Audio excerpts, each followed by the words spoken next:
신바람 사연 아파트. 오늘의 사연 시작하겠습니다. 안녕하세요. 제가 세상에서 제일 싫어하는 사람이 두 부류가 있는데 그중 하나가 겉다르고 속다른 사람입니다. 그리고 저희 어머님이 딱 그런 분이셨어요.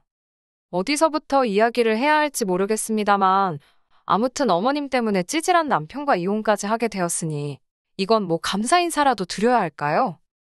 남편과는 대학 시절부터 알고 지내던 사이입니다.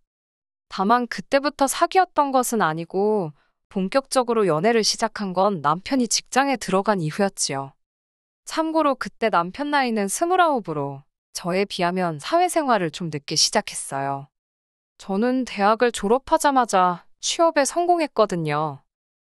만난 지 2년 정도 되었을 무렵 남편이 먼저 결혼하자고 이야기를 꺼내왔어요. 저도 당시에 남편을 많이 사랑하고 있었으니 그 프로포즈를 거절할 이유가 없었지요.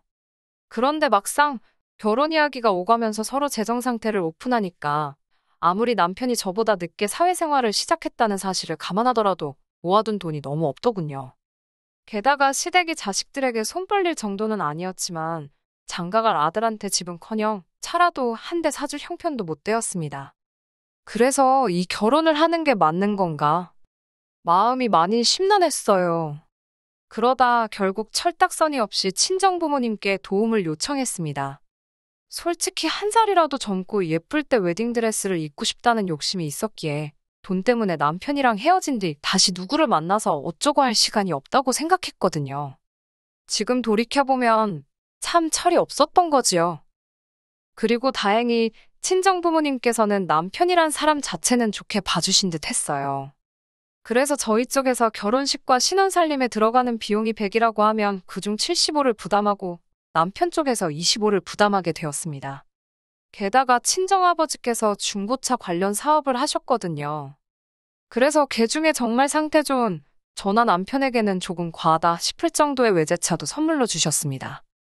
그런데 사람이 화장실 가기 전이랑 갔다 와서랑 마음가짐이 다르다더니 그게 딱 저희 어머님한테 하는 말이더라고요. 저희 어머님께서는 결혼 전에는 저만 보면 복덩이 복덩이 하시더니 막상 저희가 식을 올리고 나니까 저를 부를 때마다야 너 하시기가 일쑤였습니다. 뿐만 아니라 어머님께서는 저와 모녀 사이처럼 지내고 싶다 하셨는데 말이 좋아 모녀 사이지 저를 대하시는 것과 신우를 대하시는 건 천지 차이였어요. 어머님이 저에게 기대하시는 딸 노릇이라 하면 어머님이 뭔가 필요하거나 갖고 싶을 때 그걸 사주는 말 그대로 물주의 역할이었달까요? 언젠가 한 번은 집에 있는 저를 갑자기 핸드폰 매장으로 불러내시더니 당신 핸드폰 기기를 바꿔달라 하신 적이 있습니다.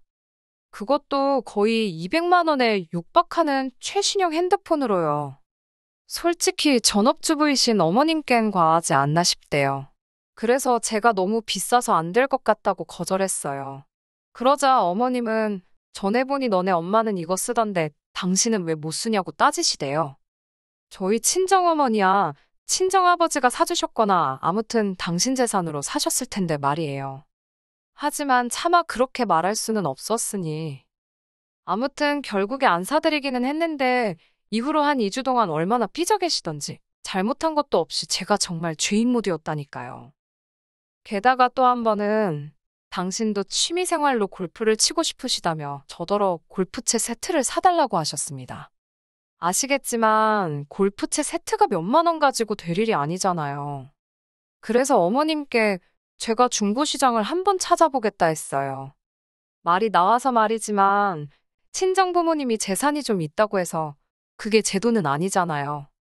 저는 이미 결혼하면서 친정부모님으로부터 큰 도움을 받았던지라 친정부모님께 더는 손 벌리고 싶지 않았고요. 특히 시부모님께 뭘 해드리기 위해서 친정부모님의 재산을 끌어올 생각은 추호도 없었지요. 세상 천지에 고생 안 한 사람이야 없겠지만 저는 저희 친정부모님 자식이다 보니 저희 친정부모님이 세상에서 고생을 제일 많이 하신 분들 같고 그러니 자식으로서 늘 애틋하고 감사한 마음이었거든요. 그리고 그렇게 힘들게 일궈놓으신 재산을 막말로 남 좋은 일 시키는데 쓰고 싶진 않았어요. 아무튼 본론으로 돌아와서 제가 중고시장에도 골프채 세트가 종종 올라오니 조금만 기다리시라 했습니다. 그러자 어머님께선 정말 불같이 화를 내시면서 니네 엄마가 치겠다고 했어도 중고를 사줬겠냐는 거예요. 이때는 정말 저도 화가 많이 나서 저희 어머니야 당신 재산이 있으시니 알아서 사서 쓰실 거라고 받아쳐버렸어요. 그러자 제가 재산 가지고 당신을 무시했다며 어찌나 통곡을 하시던지. 정말 조선시대였다면 석고대죄라도 해야 할 판이었다니까요. 그리고 처음엔 눈치채지 못했는데 어머님께선 제가 행여나 남편을 무시할까봐 늘 촉각을 곤두세우고 계셨어요. 저로서는 남편이 말 그대로 가진 게 없다는 걸 알면서도 시작한 관계였기 때문에 그쪽 부분으론 남편을 무시하고 그럴 이유가 전혀 없었는데 말이지요. 하지만 어머님은 당신의 자격지심 때문인지, 제가 남편에게 얼마나 잘하고 있는지, 남편을 고생시키진 않는지 그런 부분들을 끊임없이 묻고 따지셨습니다. 그리고 그중 하나가 운전이었지요. 저는 수능을 마치자마자 친정어머니의 권유로 면허를 땄어요. 그리고는 아버지가 대학교 입학 선물로 소형차도 한 대 사주셨고요. 그리고 그때는 주변에 운전하는 친구들이 많이 없었기 때문에 어린 마음에 괜시리 으스대고 싶대요. 그래서 차를 운전하는 날이 많았어요. 하지만 운전이란 게 저만 정신을 똑바로 차린다고 사고를 피할 수 있는 건 아니더군요. 그날도 저는 평소에 오가던 사거리에서 제 신호를 기다리고 있었습니다. 그런데 어떤 정신 나간 운전자가 신호를 무시하고 대기 중이던 저를 들이받은 거예요. 다행히 큰 부상은 피했지만 정신적 충격이 컸다고 해야 할까요? 그날 이후로부터 얼마 전까지 저는 운전대를 잡기가 어려웠으니까요. 그리고 남편은 이미 결혼 전부터 이 사실을 알고 있었어요. 그래서 저희들이 어디를 가건 운전이 필요하면 남편이 운전대를 잡는 게 일상이었지요. 친정아버지께서 남편에게 차를 주셨던 것도 그런 남편에게 당신 나름대로 고마움을 표현하신 거고요. 하지만 어머님께서는 저희 친정아버지가 차를 해주셨다는 사실은 온데간데 없이 잊으시고 그저 운전대를 잡은 당신 아들만 불쌍해 보였던 모양이에요. 어머님께서는 운전대를 잡은 남편을 발견할 때마다 제가 당신 아들을 무슨 머슴부리듯 부린다고 생각하신 건지 저더러 왜 운전을 못하냐고 다그치기 일쑤셨습니다. 그럴 때마다 저는 그런 어머님이 야속하기도 했지만 동시에 시어머니는 시어머니구나 생각하며 어머님을 이해하려 했고요.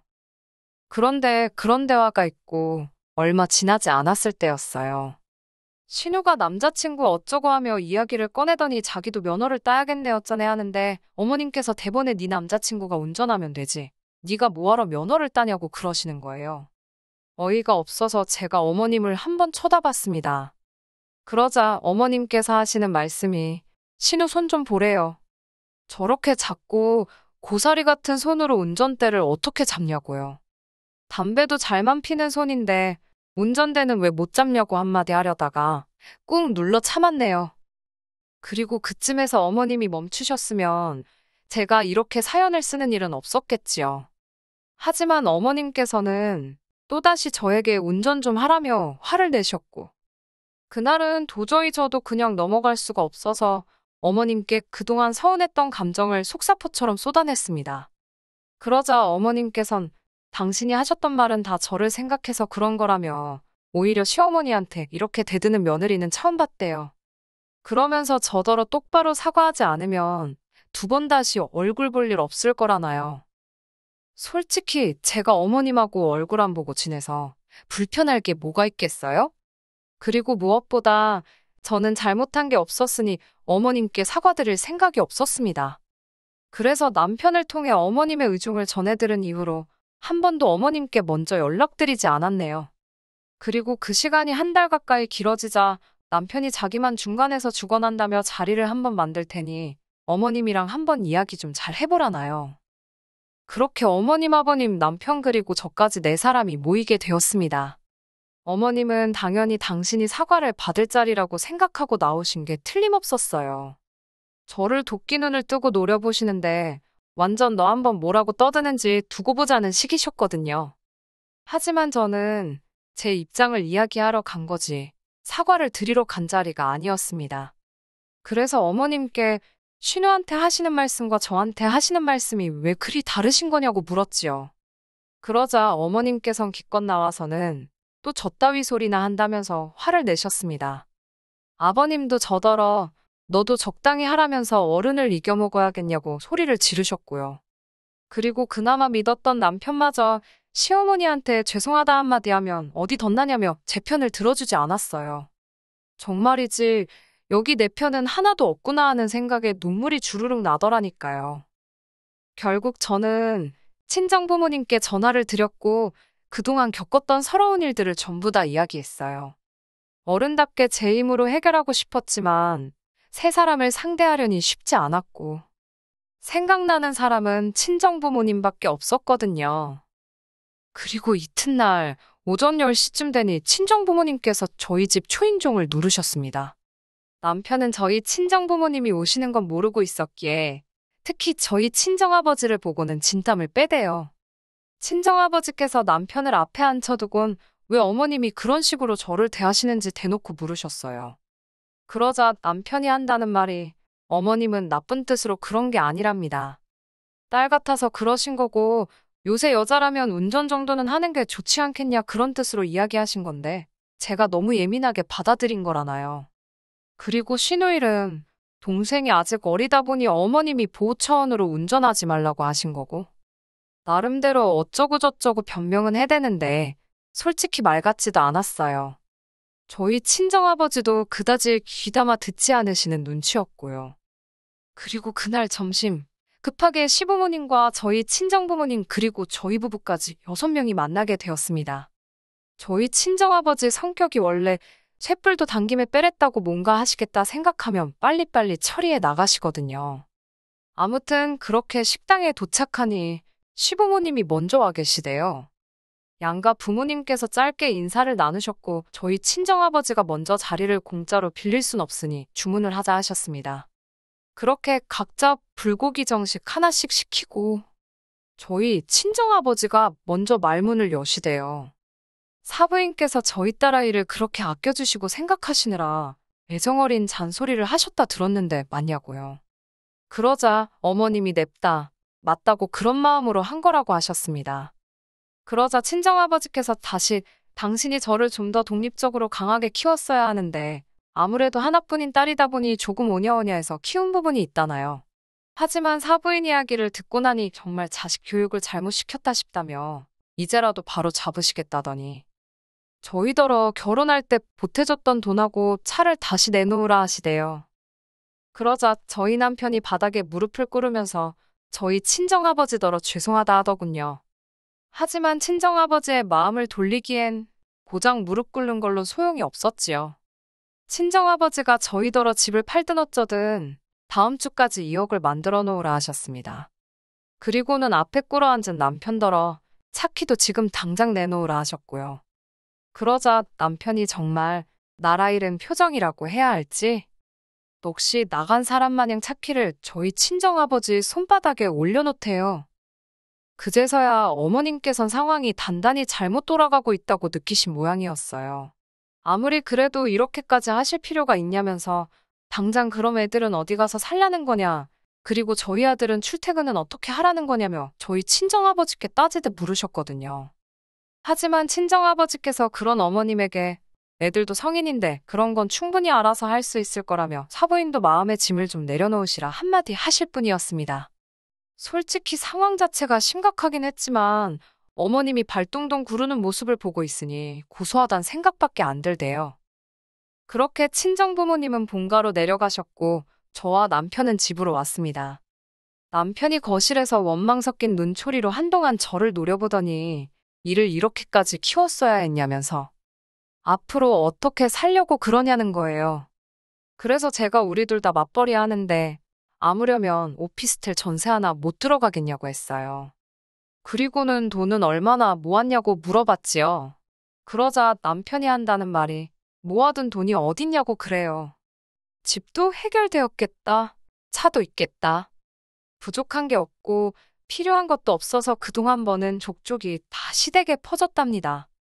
진짜 황당하고 어이가 없더라고요.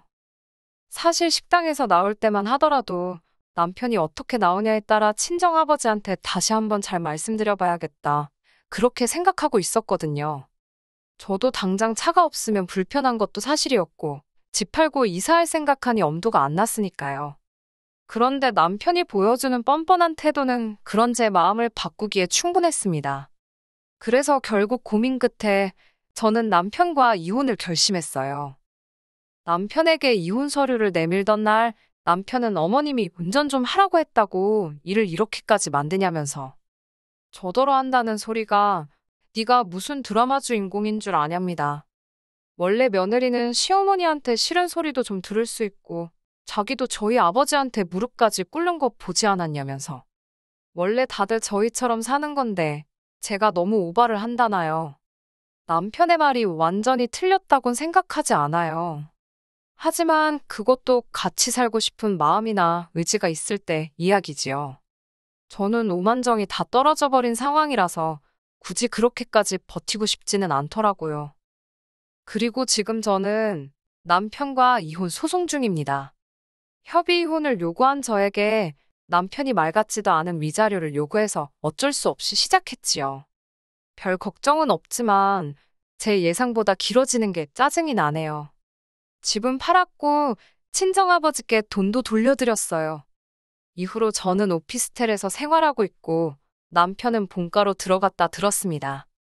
사람이 독립적이어야 된다고 외치시던 어머님께선 정작 30대 중반에 한번 갔다 온 아들을 품고 살게 되셨으니 인생 참 재밌네요. 한편 저는 운전도 다시 시작했습니다. 몇 년 만이라 도로 연수부터 다시 시작했는데 처음 며칠은 손발이 정말 덜덜 떨리더라니까요. 아무튼 어머님의 말 한마디로 제 인생이 좋은 쪽으로 흘러가게 되었잖아요. 언젠가 감사 인사라도 한번 전해야 할까요? 어떻게 사연을 마무리해야 할지 모르겠네요. 아무튼 저는 지금은 잘 지내고 있어요. 무수히 많은 이야기들 중 하나였을 텐데 들어주셔서 감사합니다. 끝까지 들어주셔서 감사합니다. 오늘의 사연은 여기까지입니다. 구독과 좋아요, 알람 설정 부탁드리고 더 좋은 사연으로 다시 찾아뵙겠습니다. 감사합니다.